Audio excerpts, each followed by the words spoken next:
Hello, and welcome to Trust 23. This breakout session is titled From Raw Data to Insights, Simplifying Data Validation and Enrichment.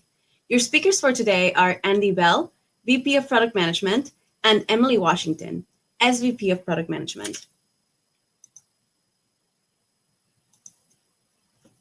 For this session, if you must step away, please do not pause the session. This is being recorded, so you'll be able to access it later. We would love to hear back from you, so use the Q&A tab to communicate with the presenters. There will be time to answer questions at the end of the presentation. If you would like to get in touch with us, please use the demo, chat, and content buttons in the menu on the left and below in the session details. And lastly, please tell us how we did.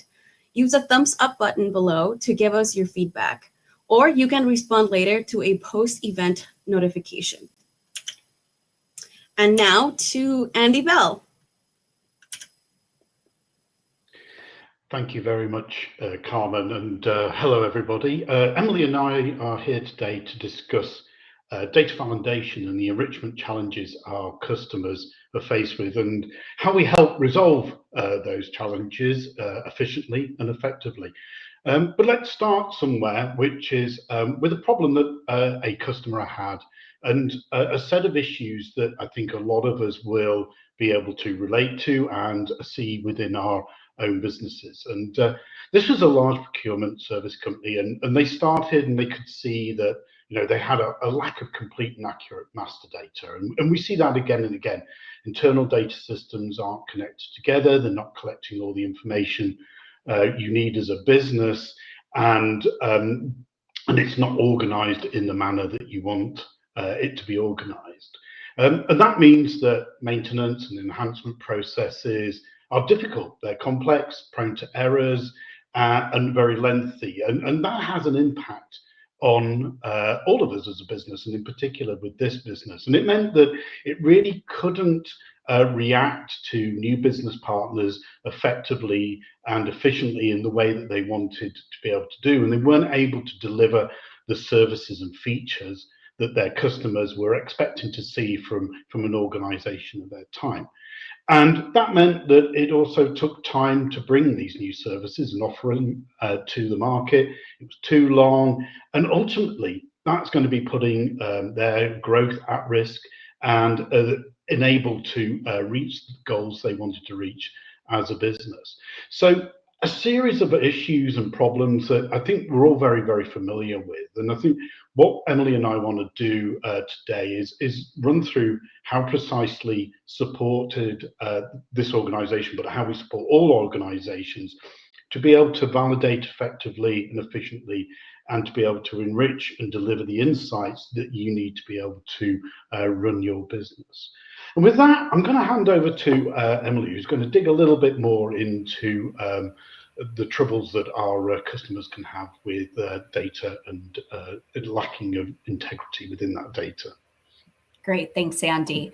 And as Andy mentioned, this is one example that we regularly see. We partnered with, we partnered with Drexel University's LeBeau College of Business on a survey on data integrity trends and insights. This reportedly published in June, but we surveyed more than 450 data leaders from around the world. And there are a couple of interesting insights that are very representative of what Andy just walked through. The data program goals align with what we'd expect, but 77% are saying that is their top goal for data-driven decision-making. However, less than 54% of respondents rate their organization's ability to trust the data for decision-making as high or very high. And as you can see here, 41% also said that the biggest challenge of leveraging location data in particular is that the address data isn't standardized, verified, and fit for purpose. And that aligns to the story that Andy started to kick us off with.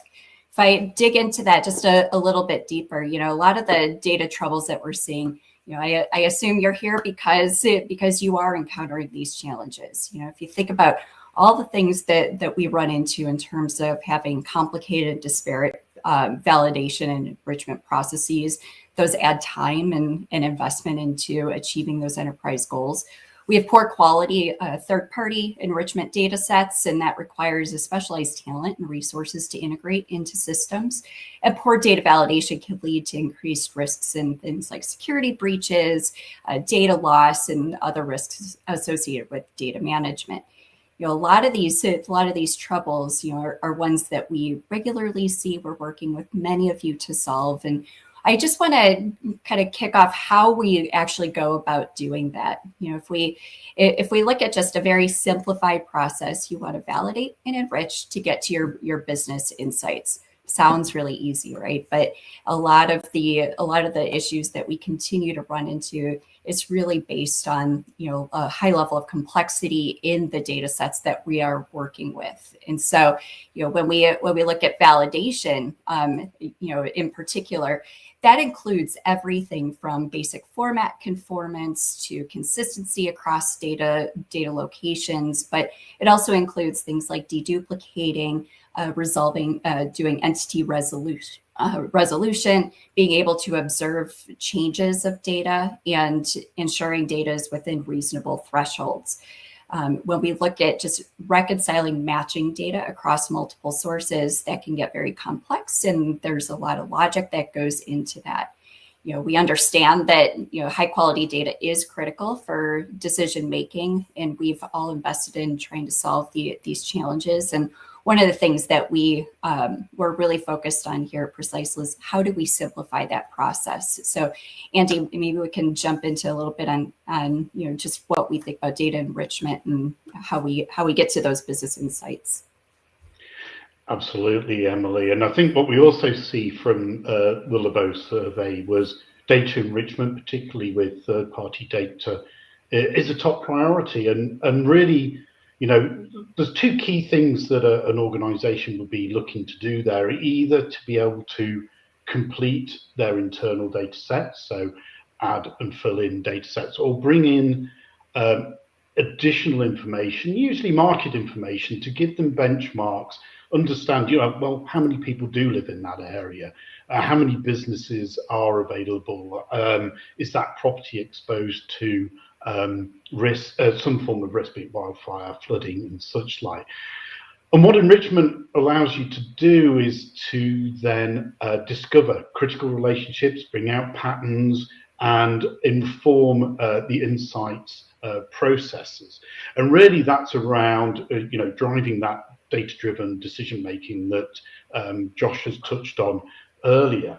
And within that enrichment process, they're really looking at being able to do it consistently at scale. And that is really, really difficult. And to be able to do that, first of all, you do need to have good validated data, but also be able to perform enrichment in an effective and efficient manner, and that you can integrate and maintain in a low cost, less time consuming manner. Because ultimately what we want to do is spend more time looking at insights. And if we move on to the insights element, we always come back to that, standard statistic. Everybody says, I spend 80% of my time processing, validating, enriching my data, and I only spend 20% on the insights. And the insights is the important part for most of us as a business. So as we look at those insights, it's really around being able to deliver information that allows an organization to make decisions by having validated data, good third-party enrichment data.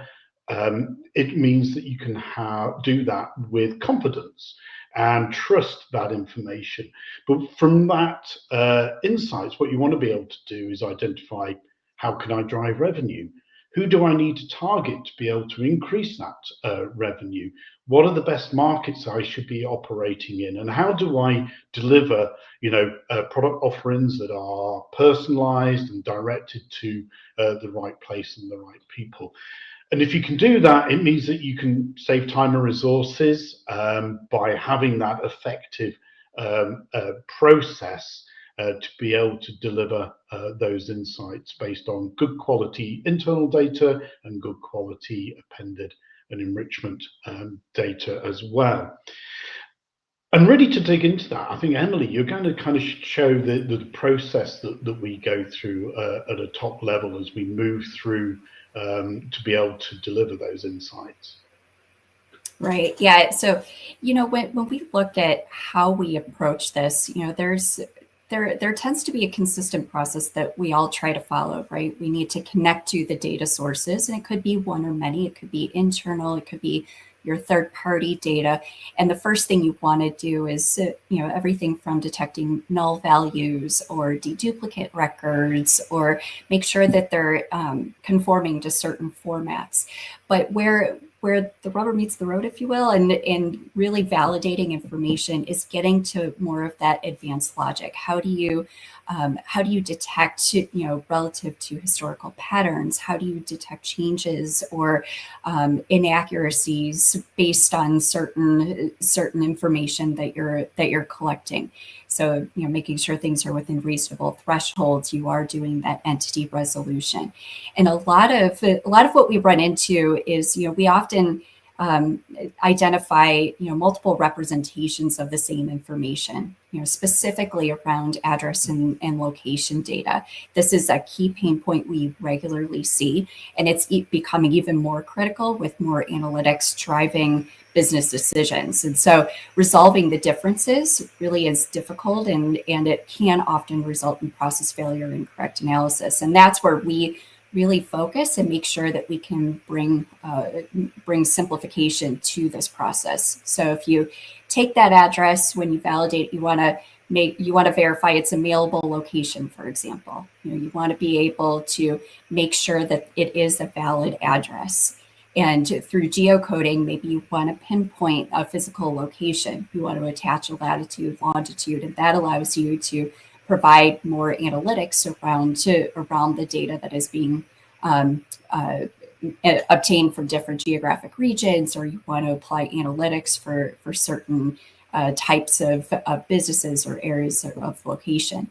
And then, when you think about address information, how do you start to identify, through maybe address autocomplete, having that ability to return address suggestions. We don't know what we don't know when it comes to our location data. So, when you think about all these different elements, we take validation one step further with geo-addressing, which allows us to get a lot more intelligent in how we append the data, how we really standardize your address information for those analytics.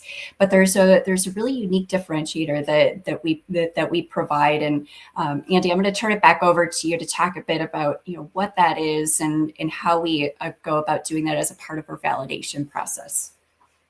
Absolutely, Emily. And what Emily was talking about there, the heart of it was the value and the power of an address and the value that can bring to our customers. And one of the things that we realized was, when we look at, we validate that address, we clean it, and we dedupe it, and all of that information. What we wanted to be able to do was make the enrichment process much more straightforward, easier, efficient, again, reduce that time to when you can do the insights. And at the core of that is the precisely ID. This is our unique and persistent ID that we append to an address. And by putting this onto the address, it means that we're able to link a whole host of other data assets, of a whole host of different sources and capabilities to that address. And it makes it easy because we've taken the processing out of that. What you have is a straightforward ID lookup. Precisely ID looks to the data set and says, oh, I can pull that attribution back. And that's how we get access, particularly to context data. And we'll touch on that a little later in another session. But this is spatial information. And the Precisely ID allows our customers to access what could be seen traditionally as quite difficult data to deal with. And we make that really, really important. The things it can help you look at is you can look and see, can I append the property attributes? Can I understand the building footprint and the characteristics of that building footprint or the legal land parcel? Do I know what businesses are there? Do I know the types of people that live in that location? Is it exposed to flood? Is it on a one-way street? All of that information can be gathered directly through the Precisely ID.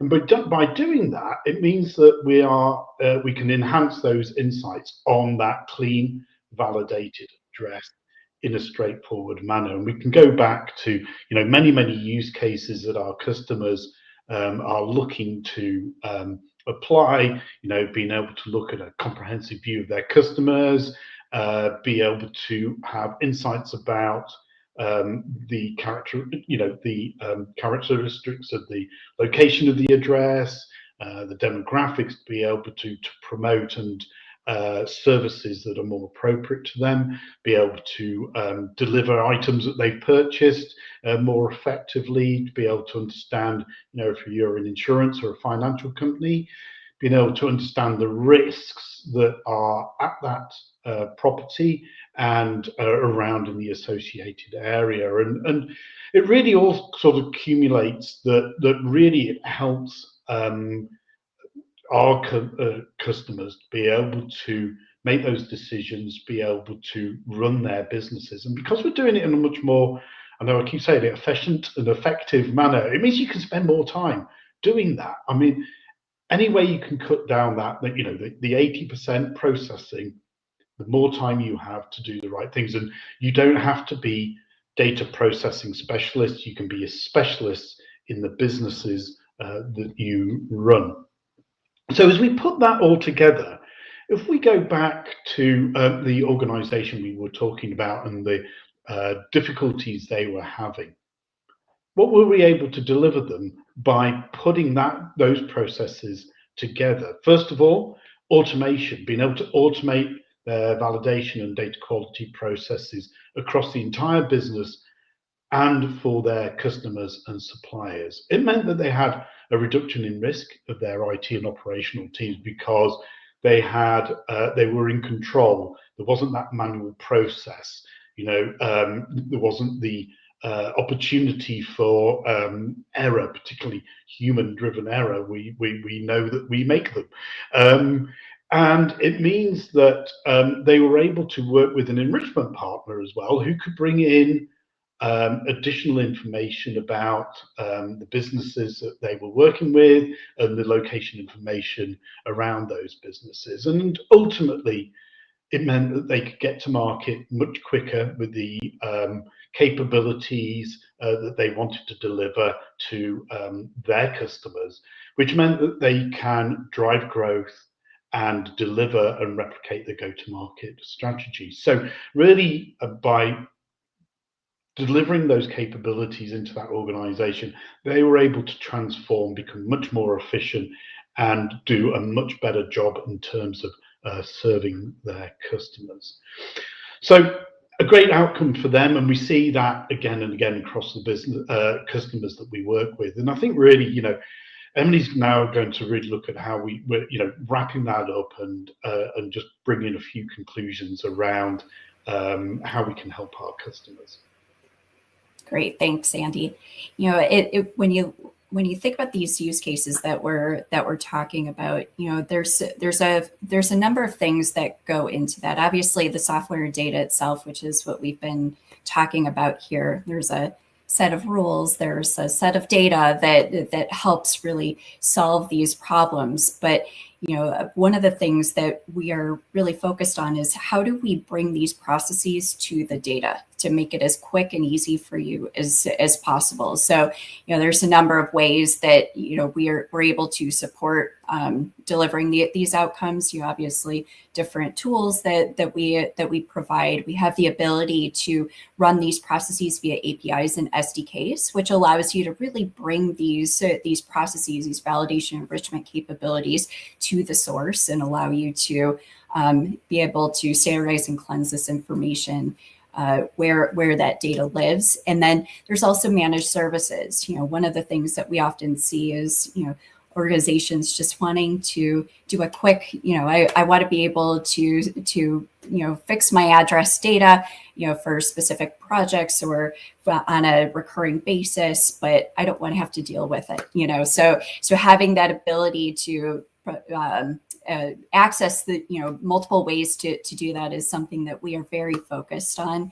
And, if we think about, a lot of things that you hopefully just saw in our keynote around the data integrity suite, this is an area that we're really excited about, the innovation that's going into this. The data integrity suite does allow us to provide yet even more integrated experiences and options to allow you to scale for the growing number of analytical use cases that we're seeing.